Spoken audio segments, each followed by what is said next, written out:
This is Duke University. Global trade and environmental justice. Human rights issues are still.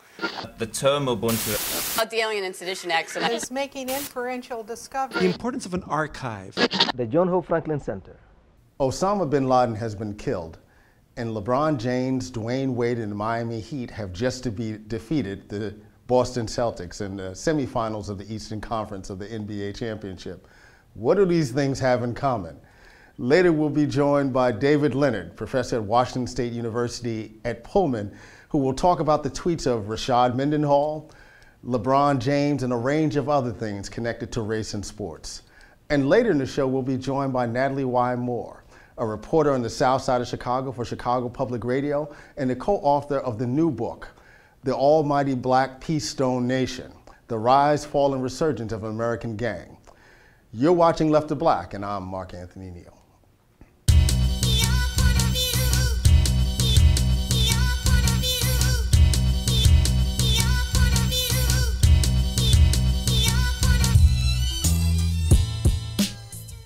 Good afternoon, and you're watching Left to Black. I'm Mark Anthony Neal. We're here from the John Hope Franklin Center here at Duke University, and we're joined this afternoon by Professor David J. Leonard, Associate Professor of Comparative Ethnic Studies at Washington State University, Pullman, the author of Screens Fade to Black, Contemporary African American Cinema, that's Prager Press 2006, and the forthcoming After Our Test, Race and War and the War on Hoop, State University of New York Press, SUNY Press, and the co-editor of the just released Commodified and Criminalized New Racism and African Americans in Contemporary Sport, co-edited with C. Richard King, and a frequent contributor to New Black Man. How are you doing this afternoon, David? I'm all right, Mark. How you doing? I'm good. I'm so glad to have you on, and you know, watching the Lakers deconstruct, you know, the other day, and of course, you know, the 3 overtime game with Oklahoma and Memphis just last night, and of course, you know, the Celtics and the Miami Heat. A lot of stuff to talk about in terms of sports these days, and of course, always in the backdrop of sports, at least American sports, you know, is the issue of race. Let's talk a little bit about LeBron. You know, this is year 1 into this grand experiment that started last year when, you know, they rebuilt the team from scratch, you know, attempting to, you know, create their own championship. And of course, LeBron got a lot of heat, you know, a lot of criticism from leaving Cleveland and in that hometown and moving on to Miami. And of course, there was a kind of racial tinge to it. You know, how do you think, you know, year 1 of LeBron and Dwayne Wade and Chris Bosh, you know, who really is an afterthought in all of this, you know, how do you think that's gone so far this year? I actually think it kind of tells us where black athletes are today, because he is in a perpetual state of he can't do it right. There's nothing he can do that will challenge the ways in which he's positioned. If he wins by deferring to Dwayne Wade, then he can't win on his own. If he takes over, then it's all about him. If he loses, it's his own personal failure. So I think it demonstrates the way in which these kind of dominant frames have kind of locked him in a position even on the court. And so, I mean, last night was a perfect example. He makes a play at the end of I think it was the end of regulation, where he kind of takes Paul Pierce in the post and makes a little left-handed layup, put them up, and then the next play down, he turns the ball over. And so it's like, what is LeBron? You know, people right then were like, we told you he couldn't close. And so his position, his past, his decision to leave Cleveland, his appearing on the cover of Sports Illustrated, coming out of high school with the chosen one.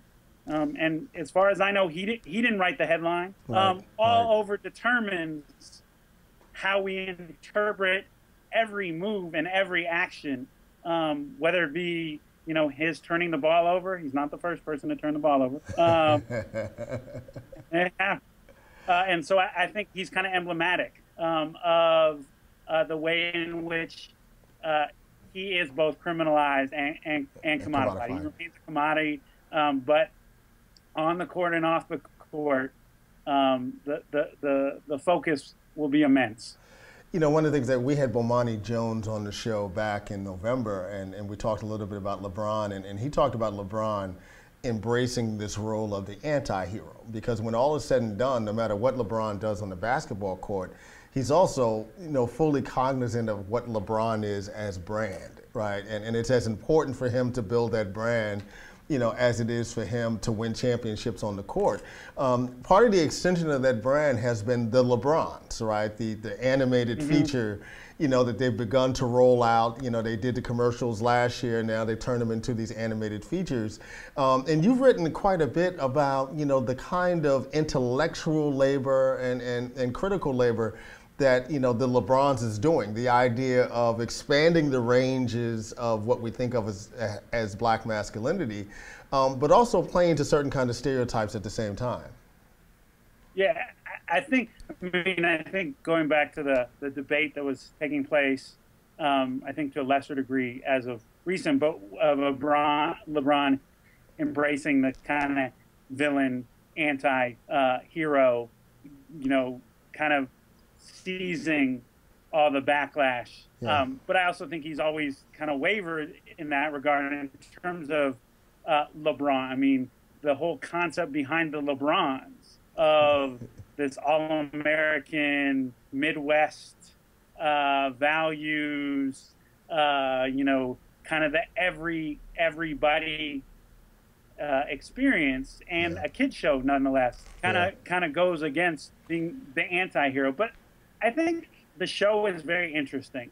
I think one coming out of a Nike commercial in itself tells us, you know, the importance, the significance of a representation, not only in the show but the commercial. It's like we have this commercial narrative that then becomes a kid's narrative, and we get into product placement. And but I think the show's interesting because, one, as you said, you get these four characters that he says and others have kind of highlighted represents the range of his own identity. Yeah.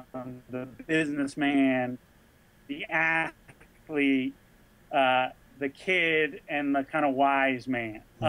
So I think it does kind of challenge notions of authenticity, but at the same time, does it really challenge authenticity when it becomes this kind of schizophrenic, you know, singular identity that then has to be reconstituted as four identities, rather than LeBron as man is a businessman, has intelligence, is a family man. Rather than him embodying all those identities, it splinters out into multiple identities. And I think, so at a certain level, I don't think it challenges and works to dismantle those notions of authenticity. And also the fact that I think Kid on the show, the Kid LeBron, which is the one, and athlete, become the kind of authentic bodies. They become the ones that are most real and most connected, even though Biz is the one that he voices. Yeah, I think it's interesting. I think about that Jay-Z line, you know, I'm not a businessman, I'm a business man, right? And again, that kind of refusal to see much more of a complex figure there, you know, other than a rapper who's dabbling in business, as opposed to thinking of Jay-Z as someone who's an entrepreneur who happens to be dabbling in rapping, you know, which is another way to think of it. You're watching Left of Black. I'm Mark Anthony Neal. We're joined by Professor David Leonard, Associate Professor of Comparative Ethnic Studies at Washington State Pullman, the co-editor of the new book, Commodified and Criminalized, New Racism and African Americans in Contemporary Sport, that's published by Rowan and Littlefield. Tell me about this new book. You know, let's start with the cover. You're using, you know, what may be one of the signature pieces from Hank Willis Thomas, you know, who of course, you know, was on Left of Black a few months ago, that the picture of the black male head and the Nike insignia, you know, from his branded series. Talk a little bit about the book and particularly the choice of this cover art in this case. Well, it's something to talk about the cover. It's something I'm probably most proud of. Well, I'm proud of all the pieces and having the opportunity to kind of work with a range of scholars. The fact that we have a piece from Hank Willis Thomas was something that co-editor Rich King, after our conversations, we really sought after, because I think his work really captures the essence of the book in terms of the kind of obvious commodification, the profit, whether we're talking about money generated for colleges and universities, whether we're talking about the notion of LeBron as a global product, as a global entity, the money generated in professional sports, and then given labor strife that we're seeing in the NFL and will be seeing in the NBA, the kind of tensions, conflicts, battles for profit, for controlling profit is kind of emblematic with this piece by Hank Willis Thomas, but also the way in which athletes are branded as commodities, branded as, we have a piece, a reprint from David Andrews and C.L. Cole about Tiger Woods as America's multicultural son, that he was branded as that. So the ideological branding that takes place, both in terms of those who are celebrated as emblematic of the American dream of post-racialness, from Tiger to MJ, but also those who are branded as a menace, who are branded as threats, Allen Iverson, T.O., that are emblematic of Michael Vick, what is not only seen as wrong with society, but what's gone wrong with sports. And so I think that the cover does that, as well as the kind of centrality of body to many of the pieces, and the way in which the culture wars and the battles for profits are waged on these bodies. We can see that in the after effects of for NFL players, in terms of the effects of head trauma, that it's their bodies that feel the ramifications and the repercussions of this system. It's the bodies in terms of incarceration, in terms of surveillance on the field and off the field. And so I think there's an emphasis on body and the relationship between sport and race throughout the text. You're watching Left of Black. We're here with David J. Leonard, professor of comparative ethnic studies at Washington State Pullman, the co-editor of the new book, Commodified and Criminalized: New Racism in African Americans in Contemporary Sport. One of the things I wanted to highlight, because you talk about how much sports is raced at this particular moment. You've recently written about the new cover for Madden 11. And a kind of nostalgia that's embedded, in the cover. The cover, of course, features the Cleveland Browns running back, fullback, Peyton Hillis. And you went on to talk about what his image represents at this particular moment, given the product of Madden and given the product that the NFL is at this point in time. Yeah, I think for those who don't know, this year Madden did a kind of March Madness, paired up different players against each other, 32 players, and people voted. And so there was, all sorts of players on there, from the kind of obvious, Aaron Rodgers and Mike Vick was in there, to people like Peyton Hillis, who's a lesser known running back. He actually would, that would be, he would emphasize, I'm a running back. I'm not a fullback. I'm a running back, as a way to kind of play on to that racial project. The articles that have been written about him before, that he is emblematic of the discrimination that white players face in today's NFL, because they don't get the love. Right. Yeah, they don't get in the skill position. They don't get the media attention.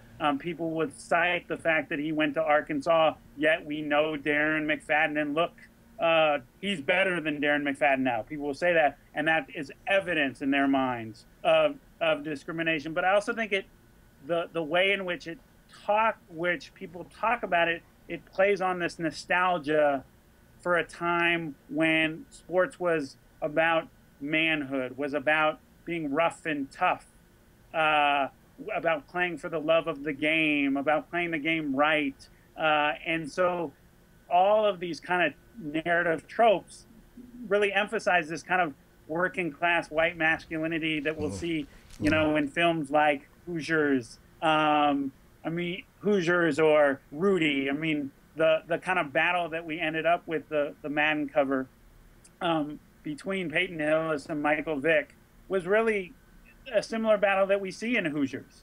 The battle between the team in Hickory against the public school, the all-black public school in Indianapolis, and the way in which their styles of play are depicted in the film are different. The way their size is depicted is different. How they approach the game is different, and it really gets at in the film, and I've argued this elsewhere, is really talking about integration and what will happen to the game through integration. And so I think the cover for Madden is kind of emblematic of that we get fans get to reclaim a player that they see as being discriminated against. They get to reclaim a period of football virtually, that they imagine doesn't exist. And these are all kind of narrative fantasies. And I think actually video games often fulfill that kind of fantasy, the power of, playing, the teams of yesteryear. Of course, without Jim Crow visible, without segregation visible, that the time of yesteryear gets imagined as empowering, but empowering for whom? We're here with David J. Leonard, Associate Professor of Comparative Ethnic Studies at Washington State University, Pullman. When you mentioned this kind of nostalgia and the Hoosiers in particular, it made me think about Larry Bird. And I always found it was incredible that, Bird had this Hall of Fame career. I mean, arguably, he's one of the 2 or 3 best players of his era. But a lot of the coverage of him, particularly from journalists and television and print journalists, would give you the idea that somehow he was not athletically gifted. And that, he succeeded for 13, 14 years, solely on his cerebral capabilities, as if somehow he could do that without being physically gifted at the same time. And I think that's part of the narrative that you're talking about here. Yeah, and I think those narratives work as binaries, that the opposite assumption is that, whether we're talking about Kobe Bryant or LeBron James or, someone like Magic and Barry Jordan. Sanders.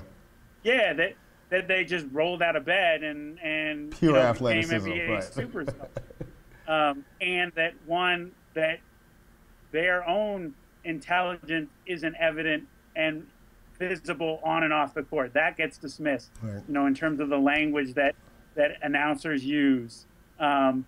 Or in certain cases, that gets used to distinguish them. So when Kobe first came into the league, the amount of emphasis on the languages he knew, the emphasis on his SAT scores. Yes, he didn't go to college, but he has SAT scores that could have got him into Duke. As often, even that, the emphasis that's where he would have gone. That's where he would have gone was all part of a way of distinguishing him between what is seen and constructed as a normalized blackness. And so I think intelligence, notions of hard work are really play through these kind of racial narratives. And I think getting back to LeBron, I actually think that's part of the kind of message of the LeBrons, or even the documentary that was done about him in high school, to really emphasize the amount of work, the amount of dedication that it takes to become that elite athlete. And so I think, the notions of hard work and bootstraps really play into these kind of racial narratives. Talk about your new book. Just to Larry Bird. Yeah, go ahead. Okay. I was just going to say one thing about Larry Bird. Not only was he a amazing athlete, he also talked a lot of trash. Right. And Right. was a hot dog. Right. I mean, he was a hot dog. I'm Laker, and I'm dealing with my mourning at the moment, grief. But as someone who grew up yelling at Larry Bird, he talked a lot of trash, and he threw an occasional elbow, and he dribbled behind his back. Yeah. And threw wraparound pass all of the time. Right. So, right. Not fundamentally safe if we're going to use those kind of narrative terms.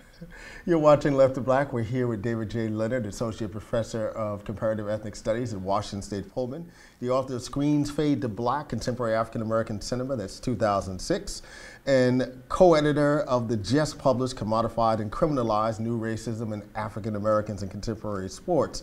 Your new book that's coming out, After Our Test, Race and the War on Hoop. Talk a little bit about that. And I imagine that, after our test is after, the brawl, right? Yes. So the book is, and it kind of actually evolved as the NBA has undergone this transformation. And so originally, actually, our test was going to be the end. And as I was writing it and seeing the transformation, I began to look at how our test was a paradigm shift for the NBA, that it was a rupture in the fantasy, the narrative of a post-racial Jordan era. Okay. And so that the NBA had long promulgated this narrative that Jordan ushered in this era of post-racialness, that we didn't see race with Jordan. Jordan was post-racial, and that the league, because of its popularity of players, had also reached that post-racial ethos. And so our test represented this moment where I argue the blackness that was always present ruptured through this illusion, this narrative, that literally when our test crossed that invisible, as often said, that invisible boundary into the sands, he broke through that narrative. Oh, wow. And once he broke through, once he peeled back the curtain, so to speak, and we saw the wizard, the NBA had to respond in order to deal with, contain, surveil, punish blackness in order to reclaim that space. And so I go through things like specifically focusing on the dress code, on the establishment of rules thwarting straight from high school players, and our test itself, the kind of backlash and the media discourse. And I look at the ways in which not only policies are enacted in the NBA, but the ways in which the league and primarily kind of the sports punditry talks about the issues, and try to link those to kind of broader debates about blackness, about whiteness, about criminalization. And so, it really looks at the kind of transformation of the NBA that's necessitated by our test, and not because of what he did, but because of what it revealed to the league and its fears about white fans. Yeah. You've been watching Left to Black. We've been joined this afternoon by David J. Leonard, Associate Professor of Comparative Ethnic Studies at Washington State Pullman, the author of the forthcoming After Our Test, Race and the War on Hoop, SUNY Press, co-editor of the just published Commodified and Criminalized New Racism in African Americans and the Contemporary Sports, Rowan and Littlefield. Thank you, David, for joining us this afternoon. I appreciate it. Well, glad to have you on. It was good to be here, and as someone who has always been supported by you, I appreciate the opportunity. I'm probably one of many who you have nurtured along the way. We've only met in person once. One time, yeah. One time, but I appreciate the opportunity. And as we know, there'll be a lot to talk about as we move forward in and out of the sports world. Yes, and we look forward to having you back on when the new book comes out. I look forward to coming back, and I look forward to it being out because it's been a long time in the work. Yeah. Take care, David. All right, Mark. Thanks.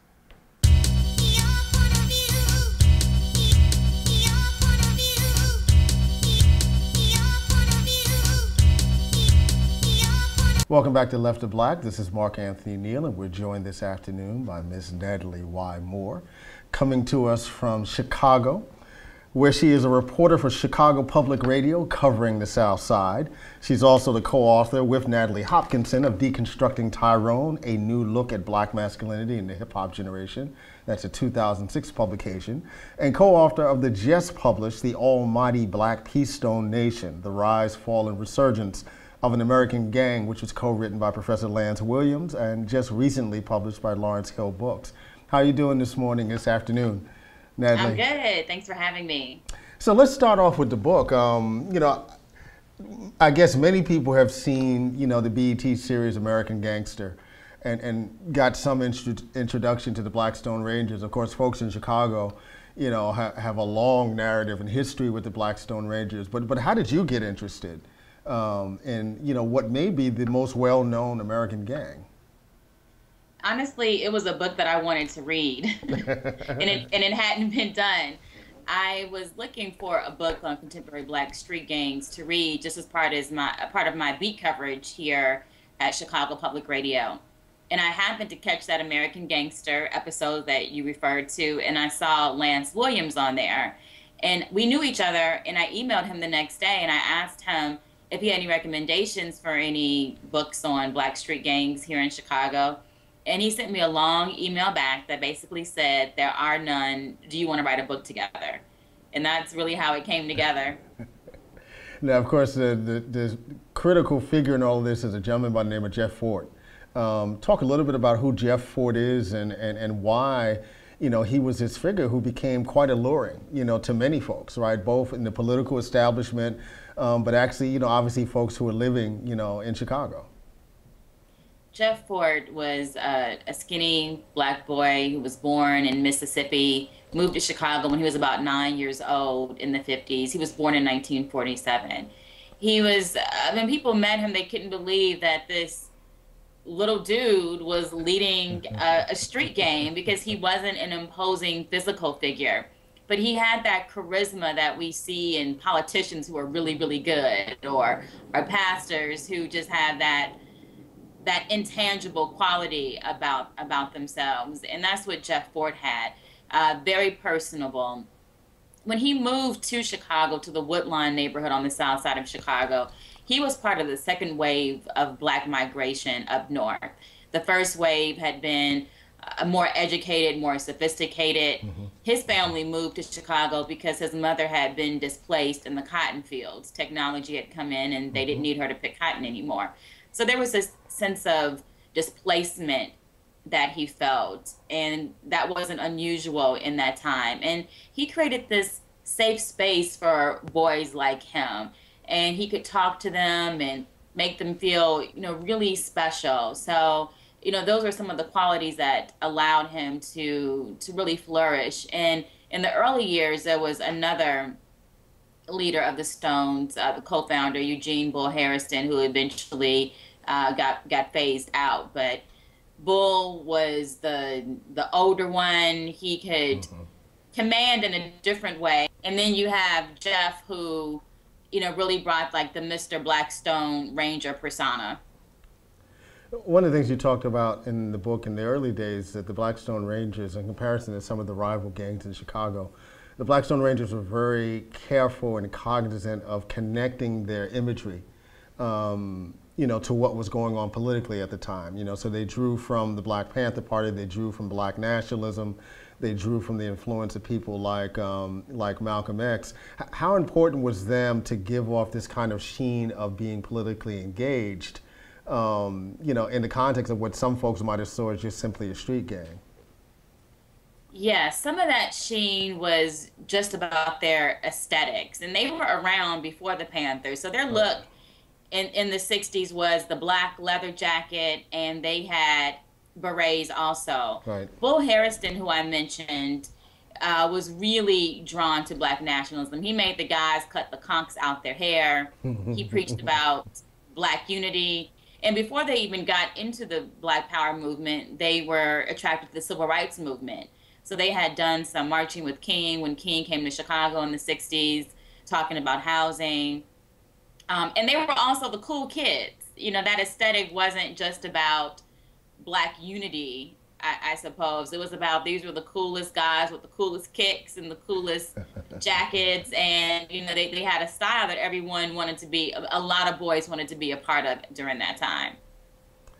You're watching Left to Black. I'm Mark Anthony Neal. We're joined by Natalie Y. Moore, who is a Chicago Public Radio reporter covering the South Side, the co-author of the brand new book, The Almighty Black Peace Stone Nation, The Rise, Fall, and Resurgence of American Gang, with Professor Lance Williams. You were also a 2009 faculty fellow at the Institute for the Study of Women and Gender in the Arts and Media. Shout out to Jane Sachs at Columbia College in Chicago. One of the things that you did while you were a fellow, of course, you took a trip to Libya. Yes. And I want to talk a little bit about, you know, what your experiences were there. But of course, there is a Muammar Gaddafi and Libya story, you know, connected to the Blackstone Rangers, El Rukns, and Jeff Fort. Talk a little bit about, you know, how this gang that starts out in the 1960s, you know, becomes the first organization that, you know, gets prosecuted for domestic terrorism, you know, here in the United States in the 1980s. You can't make this stuff up.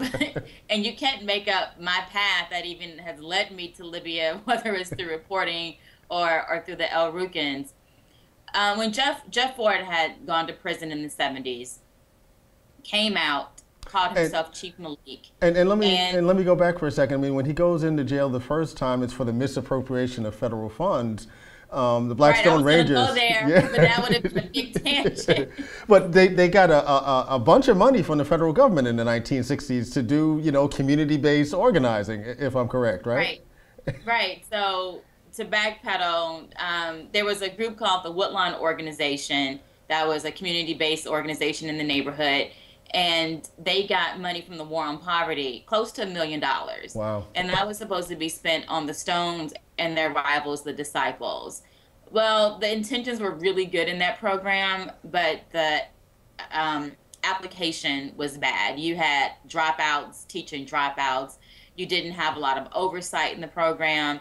So there was a kickback scheme that was going on, and $1 million in the hood today would be a lot of money. So imagine what that was like in 1967. Yeah. There were a lot of enemies of the program. The police didn't believe in any kind of social servicing toward the gang. Mayor Richard J. Daley didn't like anything coming in that didn't have his fingerprints on it. And the program ran amok. And Jeff Fort ended up being the only scapegoat for that, and he went to prison for defrauding that money.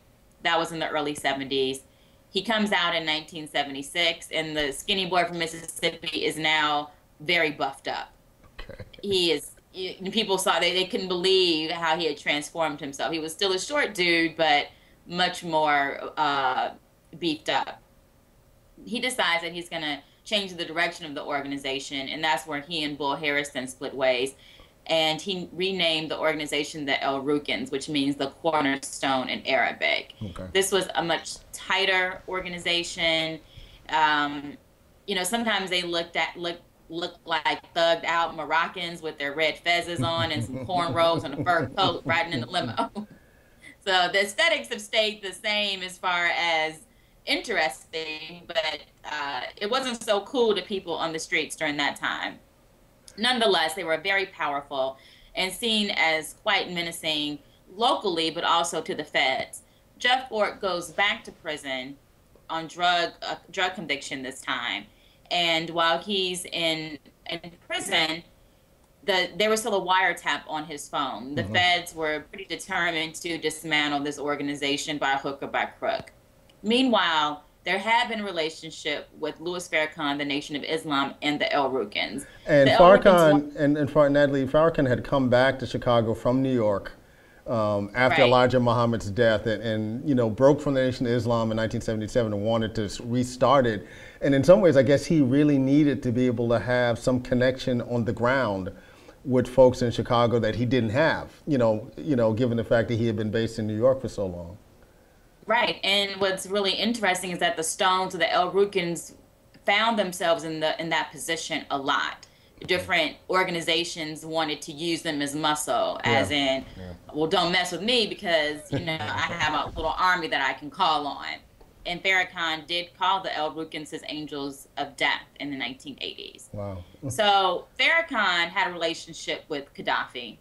The Nation of Islam had a relationship with Gaddafi. Right. $5 million loan, Yeah, and then I learned recently through the Libya in the news that Gaddafi had lent the nation millions in the 70s to redo Mosque Miriam. Wow. Which is the flagship temple for the Nation of Islam. Yeah. And then in the 1980s, there was this $5 million loan given to start a line of Black personal care products. Fresh and clean. So, fresh and clean. Get your toothpaste on. Yeah. This never happened, but the money did come. Meanwhile, Jeff Ford and some of the guys are like, well, hold on. How did Farrakhan get this money? He's not really sharing it with the community. Right. The feds say that they heard on the wiretap the El Rukns plotting to meet with Gaddafi or his operatives to get $2.5 million and then to commit acts of terrorism in the United States. That led to a 1986 indictment. 25 years anniversary, and that led to them being the first Americans convicted of domestic terrorism in 1987. Wow. Our point of view is that these guys are just trying to hustle, that they were not interested in doing any kind of terrorism. It was like, look, Farrakhan got some money. If this dude gonna be stupid enough to give Farrakhan money, we should be able to take part in some of that oil largesse. You're watching Left to Black. We're here with Natalie Y. Moore, who's a reporter at Chicago Public Radio covering the South Side and the co-author of the brand new book, The Almighty Black Peace Stone Nation, The Rise, Fall, and Resurgence of an American Gang, with Professor Lance Williams. This is Lawrence Hill Books, 2011. And she's also was a 2009 fellow in the Institute for the Study of Women and Gender in the Arts and Media at Columbia College in Chicago. Talk a little bit, you took a trip last summer as part of support from Columbia College to Libya. And of course, Libya has been in the news at the beginning of this year because, you know, folks are trying to get Gaddafi out. When you were in Libya last summer, did you get any sense that there were winds of change, you know, that there was an Arab Spring, you know, occurring, you know, when you were on the ground in Libya last summer? None whatsoever. And I think that's been the case in these Arab nations where the uprising started. As a matter of fact, when Egypt and Tunisia were amid their uprisings, I emailed the family I stayed with in Libya and said, hey, what's going on in Libya? And my friend said, nothing. You would never know that there are uprisings to the left and to our right. And then a few weeks later, Libya happens. And Libya's it didn't start in Tripoli, the capital where I was. It was in Benghazi, and then it spread. I will say this about Tripoli. Gaddafi has emerged as up until now, a kinder, gentler dictator over the years. His son had been ushering in a lot of development. People were saying that it might be the new Dubai. Okay. You could see construction happening. The country wasn't as closed off as it once had been when it was the pariah state, particularly in the 80s and the 90s. So you felt this, the wind change that I was feeling in others was that this was going to be a more open society, a more open country, more tourism. There's some amazing ruins that are in Libya that are in pretty pristine condition. It's on the Mediterranean Sea. They have beaches. It's not that far from Europe. if you want to take a vacation from there. But people did not openly criticize Gaddafi in public. Right. The sense that I got was, yeah, he's this dictator that we're just kind of stuck with. But Tripoli is a very middle-class city. We see a lot of so-called developing nations. And what was happening in Cairo, this gulf between the have and have-nots was just getting so much wider. And, again, this is my American standpoint that I'm coming from, but I was pretty shocked by the diversity of the housing stock in Tripoli. Okay. The roads, like everything, it was very middle class. Okay. The rest of the country, not so much. But when people are somewhat content, you don't see that kind of uprising. But I think the wave of change happening, it's kind of like the Wicked Witch is dead, and everyone starts to wants to shed that old dictatorship baggage. Yeah. I know one of the things that you focused on a great deal when you were in Libya last summer was to look at the lives and experiences of women in Libya. Can you talk a little bit about that, and if you think their lives will dramatically change, given what's happening in the country now? The reason why I wanted to go to Libya is I wanted to do some stories on women's issues. Yeah. And what first piqued my curiosity was seeing the female bodyguards, the soldiers that flank Colonel Gaddafi. And I thought, well, who are these women and what's it like for women? When we think about Libya, we think about Mad Dog Gaddafi, we think about Lockerbie, we think about Ronald Reagan and the Pariah State. But things have really been changing in Libya. As a matter of fact, George W. Bush took Libya off the state terrorism list. Gaddafi was one of the first Arab leaders to denounce the 9/11 attack. So they were doing things to ingratiate themselves to the West, which is why this whole thing is so odd that we're seeing. He was clearly he was being rehabilitated, right? By the West. Right. Yeah. And with women, Libya is a socially conservative country, but there are no laws dictating toward women. Okay. And one of the things that I also wanted to do is when we think about the Arab world to a lot of Americans, it's just so far away. We lumped all the men as terrorists and all the women as oppressed in head wraps. Right. And, none of the women I interviewed can speak for all Libyans, nor can they speak for all Arab women.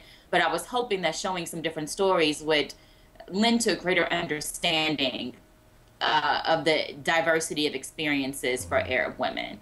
So, women work in Libya. You don't have to be accompanied by men. There's no law saying that you have to be covered. I went to a bank one time, and all the women in the bank were women, including the manager. I did get to interview the head of the female military college. When I was there was a new law that just got taken into effect that gives women even more rights when they divorce their husbands. They get to keep the kids, and they get a handsome chunk of change too. Yeah. So these are the kind of stories. Women, artists. There's a woman who is known as Libya's first fashion designer. So just trying to tell these little nuggets of stories.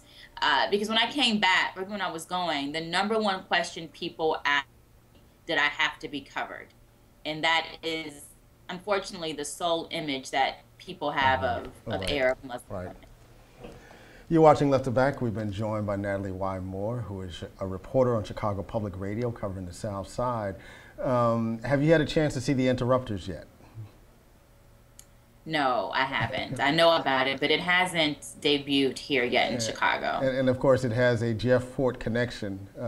Yes. And featuring his daughter in the film. There's been a lot of talk about the level of violence in Chicago, particularly amongst black youth, particularly in the South Side. How do you negotiate that first as a reporter who's trying to capture the quality of life on the South Side, but also as someone who is connected to the community as just a community member? I have this conversation a lot, and people don't believe me, but I have stats to back it up. Violence is actually down in Chicago. In the 1990s, early 1990s, that was Chicago's peak of the crack gang. Crack came late here, and we talk about that in the book.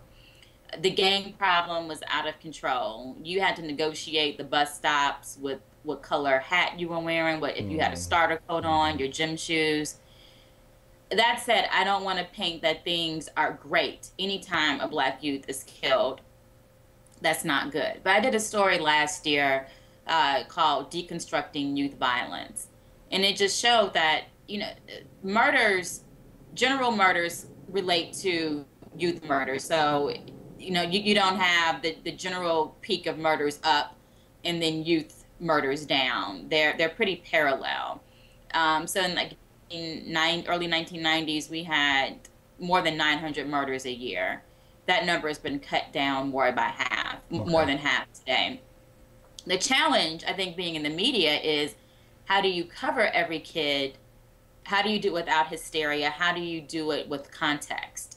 And even going back to the Stones and the Disciples in the 60s, they were killing each other at rates that are higher than what we were seeing in the 1990s. Well, that's interesting. So you have, older adults. I think every generation thinks the generation behind them is worse. Right. And I was with some friends the other day, and we're all in our 30s, all were in high school during the crack peak. And I just think we forget about those things. It's like, oh, it's so worse now in the streets. This nostalgia. No, really not. You get older, you get more middle class, or you're just not connected to youth anymore. So it seems worse. But, when I did that story, some people accused me of sweeping youth murders under the rug, and that's not what I was trying to do. I think that if our lawmakers and policy folks and activists want to come up with some real solutions, you need to have some historical context. Nothing is really new that goes on. And also you need to deal with the right statistics. Another thing that happened here is that Arne Duncan, who was then CEO of Chicago Public Schools, now the head of U.S. Department of Education, he started counting CPS kids in 2007, right when I started at Chicago Public Radio.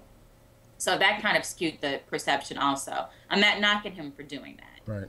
Right. He felt like there needed to be attention, but the media plays a big role, and that's part of the reason why there's so much attention. Again, that said, youth violence is a problem in certain communities where you have unemployment, you have poverty, you have food deserts, you have all the things that are making violence the norm. Right. And of course, everyone sees the video of Darian Albert, and for many folks that becomes representative of everything that's going on in a city like Chicago, no matter how tragic his case was. Yeah. You're watching Left of Back. We've been joined by Natalie Y. Moore, who is a reporter for Chicago Public Radio covering the South Side, the co-author of The Almighty Black Peace Stone Nation, The Rise, Fall, and Resurgence of an American Gang, which was co-written by Professor Lance Williams. That's published on Lawrence Hill Books. And of course, I have to ask you this one last question, Natalie. What kind of shoes you wearing today? Oh man, I have on my house shoes right now. I haven't left the house. But I will be putting on some green slingbacks when I leave. But my house shoes are pretty fancy. Okay. Well, thanks for joining us on Left of Black, Natalie. Thanks for having me. This was fun. Talk to you soon. Bye.